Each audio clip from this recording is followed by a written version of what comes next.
Okay, fifth graders, welcome back. Today our focus in phonics is on becoming better spellers.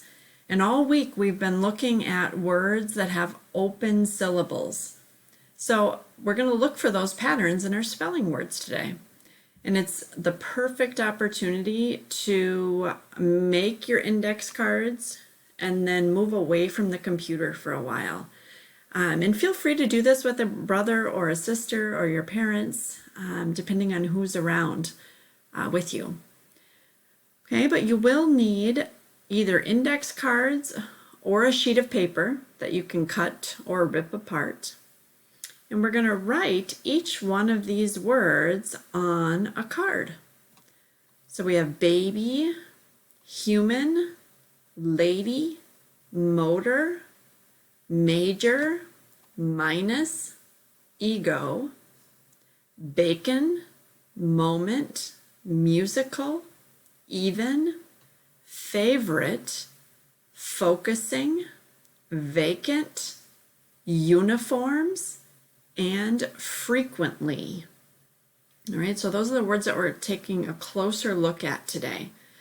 So you'll start by writing each one on a separate card. You'll practice reading the words. Flip through your cards, read the words, practice spelling them. You know, if there's someone else in your house, maybe they can read the word to you and you can practice spelling it.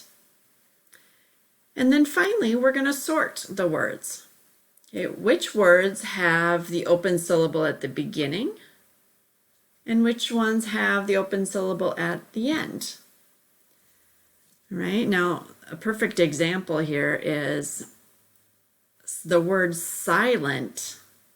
Remember that SI is an open syllable, okay? It ends in a vowel, and that's why that I makes its long sound. All right, so that will be in the pile with the first syllable being silent or being open. The next word, frozen. Which syllable is open in the word frozen?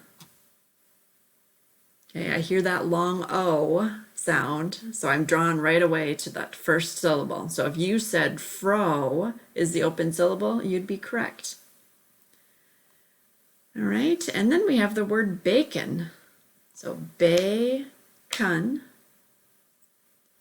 And which syllable is open? There. Okay, if you chose the first one, you'd be right. So all three of these words would go into the pile of the first syllable being open, right? And then also make a pile for words that have the last syllable as open. All right, so all of this can be done, again, away from the computer, and enjoy your time. Oh, you know what? Remembering our whole goal here is to become better readers and better spellers. So take your time and enjoy.